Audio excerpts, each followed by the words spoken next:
মাথা খুশি হবো না? ভালো করে তাকিয়ে দেখ চারিদিকে কত ফুল ফুটেছে গাছে।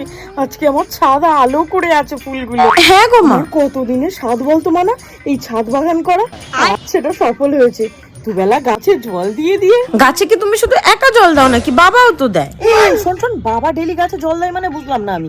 আমি গাছে তুমি তো মাঝে মাঝে দাও। ও আমি মাঝে মাঝে দিই আর তোর বাবা প্রতিদিন দেয়, তাই না? না মানে তোরা দুই বোন না, তোর বাবার দলেই থাক, বুঝতে পেরেছিস তো? আমাকে তো তোরা কেউ ভালোই বাসিস না। এই কাল থেকে আর আমি বাড়িতে কিন্তু কোনো কাজ করবো না।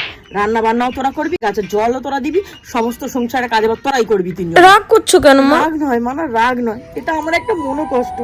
তোরা কেউই আমাকে কোনোদিনই বুঝলি না রে। ওমা ওটা কি গাছ গো? ওটা বলতো না, ও এটাও এক ধরনের পিটুনিয়া গাছ। ও মামা, এই ফুলগুলো তুলি গাছ থেকে? এই না না, এই ফুলটা তুলে পুজো দেওয়া হয় না, এগুলো তো বাড়িতে সাজিয়ে রাখার জন্য করা হয় মা গাছ।